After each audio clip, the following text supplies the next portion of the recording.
Hello, Internet. My name is Ace, and today I want to talk about how to take your 1 point perspective backgrounds and drawings and to really give them more of a dynamic feel. And the way I want to do that is with kind of 3 point perspective, but I guess technically it's 2 point perspective. You wouldn't call it that. You would probably still call it 3 point perspective because we're going to be affecting the vertical. Okay, so let me draw for you so you can understand what I mean. So let's stick a horizon line in there, like so. This square on the uh, this square that was already there represents a piece of paper or basically just a window into what we're looking at. So we're treating this as thumbnailing, which you have to do quite a lot with 3 point perspective because the vertical point is very far down. Right, so if we're looking at 1 point perspective, then all we have to do is we have to find a point in the center. So let's just say that it's here. So this is our vanishing point. Now what I'll do is I'll just do that in black, just so you can see, because it won't super visible. So that is our vanishing point. Right, so we can build squares and boxes and everything from that, as you probably already know, but let me just demonstrate for you. Okay, this ruler's a bit finicky. Right, let's grab a colour. Let's go back to the edge. In fact, if anything, what we can do is to just really make this quick. We can draw a square, like so, then go back to the horizon point, cut it off somewhere there, and we have some sort of box in 1 point perspective. A bit wonky, but it's fine. Right, so what I want to talk about is creating another vanishing point, which is going to be on the vertical. Okay, so if we're drawing squares and stuff here, then all of these are going back to this vanishing point. Okay, you understand? I'm taking you understand that. If not, I do have videos on perspective 101 and simple 1 point perspective and stuff on my channel, so just hit the subscribe button. You can see that. So let's grab a ruler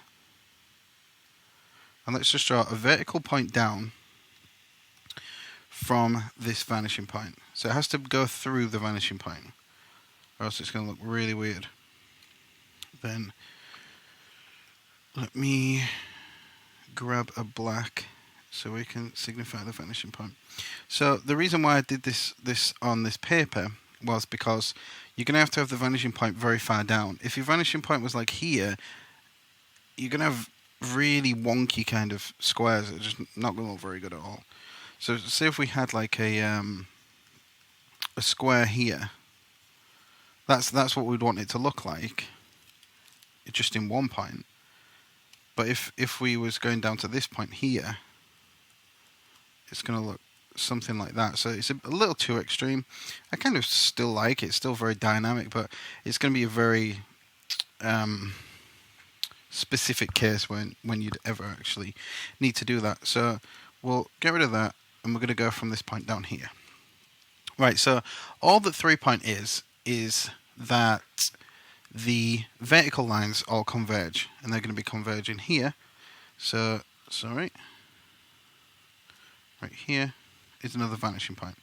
2 vanishing points, but 3 point perspective.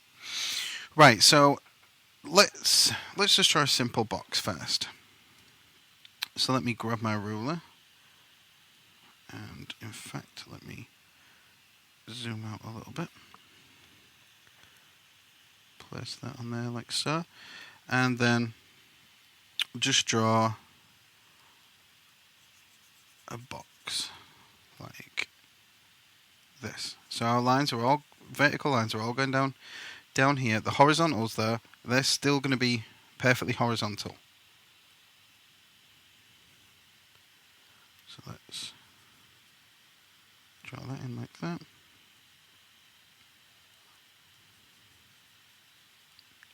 And then because we're going back to the horizon line, we're going back in space, sorry. Let's add this in like so. Like this. So your cubes your boxes, your cubes, anything square like that. It could be a table, a bed.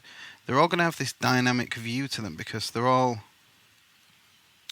like, look at that. That looks a lot more dynamic than just a boring kind of square that goes back like so. And it just adds, like I said, just a bit more kind of oomph to it.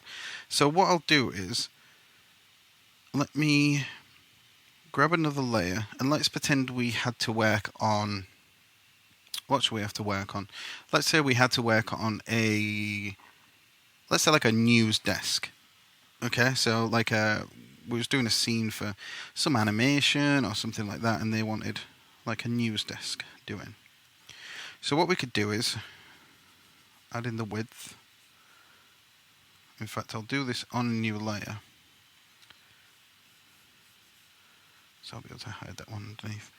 So we've got this, and let's grab the point number 3, which is down here somewhere, like that. So the width, we'll do it about there. So our verticals are all going to be going down, like so, down towards this line. You don't have to go all the way down. Then let's cut it off. Let's say here. Now I'm not worrying too much about the composition, although it probably would work nicely because the characters, as they're sitting, they would be sat behind the desk, and it would probably be about a third of the way. It would hit on the rule of thirds. Actually, you could have one character there, and it would work. But we're not worrying too much about composition. I'm going to do some videos on composition at another time. Right, so then we need to add our original 1 point vanishing point. Let's go back somewhat.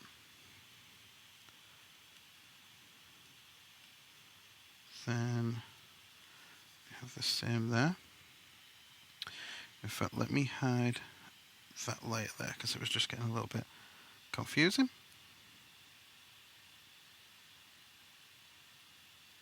And then just drop another vertical back there. Alright, so as you can see, we've got a framework there for a like a news desk. So let's just make this slightly more exciting. So let's bring this out a little further, like so. In fact, what I will do is I'll create this vertical. Like, it's always good to work with the end goal in mind. Like now, I'm kind of just riffing and making things up. So, but it's always good to yeah, like I said, just have something in mind. So let's come out to about there. So this is going to be the center point here. Now, let's make this quite thick. You'll see what I'm doing in a second. Let's do something like that. Okay, so it wants to be that point. I'm just going to freehand this next bit, because we're not working on something for an actual production or whatever, so we don't need to worry too much about the arcs and stuff being perfect. So we're going to come out, around. I could have done two. Zoom out a bit so I could see both.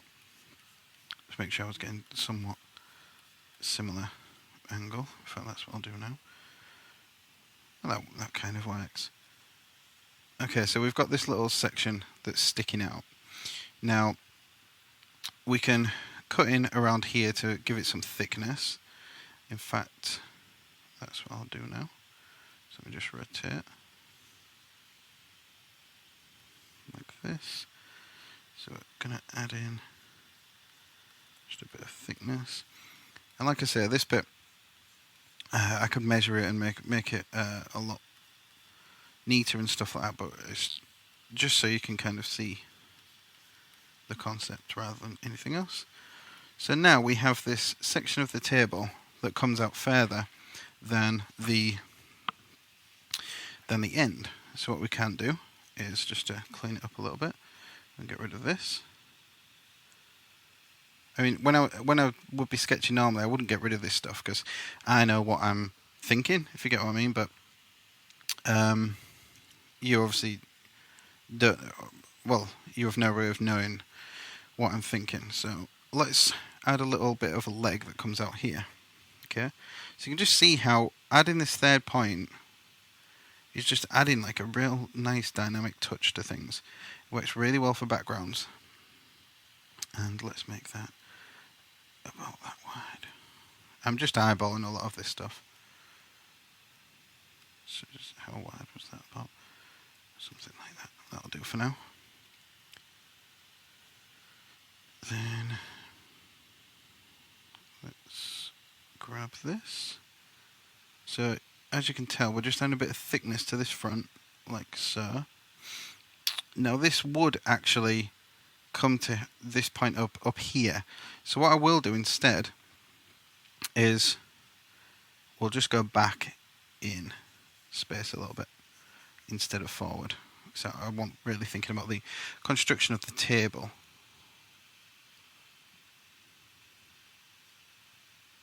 There we go. So we're going to go back in space. We'll just leave it there. Go back to about there. And what's a rough approximation? About there will do. Then we need to, because we're going to do some vertical lines, we need to find our third point, which was on this layer. Like so. We can hide this layer now. Right, so we've got this point here. And we're just going to cut in like here and here.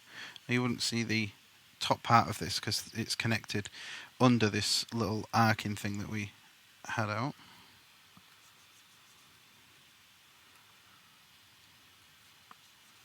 So you can see that this goes back in perspective a little bit. Now I will rub out this line just so you can see.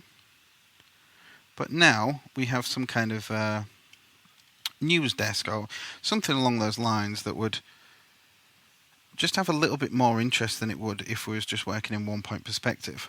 So we've got this, it's kind of going back in space just a little bit, and it just feels more dynamic. You can do this with rooms.